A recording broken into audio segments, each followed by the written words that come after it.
What's up, my faith and fitness brothers and sisters? I wanted to make this video for you so that you can get better results with your training.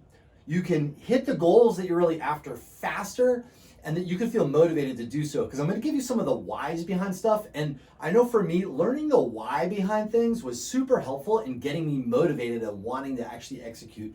So hear me out. So when someone posted, I believe it was Josh, was asking about rep ranges, right? He said, should we do low reps? Should we do high reps? What do we think? Well, they all have different purposes, and then I'll give you my guess on what I think that you should actually do at the end, all right? So the rep ranges are as such, and they're listed up here. So typically 1 to 5 is considered low reps and is considered our strength rep ranges, right? And think about it, it makes sense. If I'm doing sets of 5, I'll say this. When I define a rep range, this is what I mean. You can say we're doing sets of 5, that means you could do 5 with a certain weight.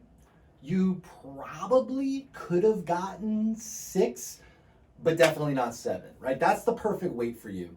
We're not big fans on actually training through muscle failure. Number 1, usually form breaks down, not good. Number 2 is the recovery time goes up. And we found that most of our clients typically want to build muscle and lose fat at the same time. So they need this consistency, and not going to failures actually yields faster results over the long term. Go figure, right? So anyway, strength, if I'm doing sets of 3 or sets of 5 with that weight, I'm obviously lifting a heavy weight.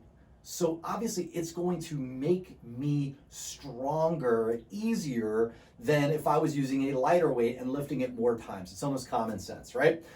The thing to note is the way that strength happens is by neurological efficiency. So all that means is that when my brain sends a signal to my muscles and tells my muscles to contract, the better the signal goes to the muscle, the more efficient it is, the stronger I actually am without even adding any muscle. So contrary to popular belief, doing low reps will actually not be the thing that bulks you up if you're worried about getting bulky as a woman, right? This is a myth a lot of women come into my gym with. We dispel it. We measure their body fat. We show them. We get them training stronger with good form. And obviously they tone like crazy. They do put on lean, dense tone muscle, but they don't mass up like crazy. And that's why we love doing low rep stuff for our clients that want to get leaner, okay?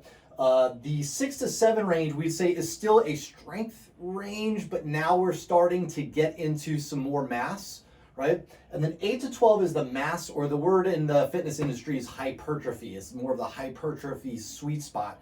And the reason that is because as opposed to my low reps, when I do my exercise, I'm actually doing such a high number of reps, I'm actually tearing muscle fibers. I know it sounds kind of weird, gross, do I really want to do that? But that's what happens. They actually tear, and then they rebuild the next couple of days. That's why I'm sore, through protein synthesis, so eat your protein. Right? And I build up new muscle fibers thereafter. I don't get as much tear on the lower end. I get more neurological. I get more tear in 8 to 12 because the weight's still heavy enough to do that, but it's light enough that I can get enough time under tension to make that happen. And then 13 plus is the stability endurance range. And the reason I say that is because there's a lot of slow twitch endurance type fibers that are on some of the smaller muscles in your body that are responsible for stabilizing joints. You don't think of your rotator cuff or some of the stability muscles, as these big things that we need to train. And they actually get trained a lot better with a long time under tension. So even though I love going here, I want to do some of this so that I'm safer when I do this, so that the big muscles have the little stability guys that make a difference so I don't get hurt. So I want to have that.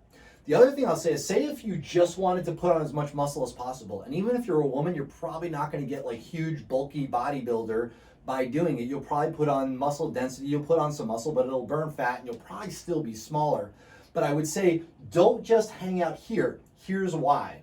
Because, number 1, you can train some of the higher threshold motor units, the muscle fibers, that will actually change, that you'll touch here that you won't touch there. That's number 1. Number 2 is, think of it this way. If I can bench press 135 pounds 10 times, and I'm just doing sets of 10, and I'm doing 135, if I do that for 6 weeks, I'm not going to be working with a whole heck of a lot more weight. Maybe I'd go up to 140, 145, depending on how long you've been lifting.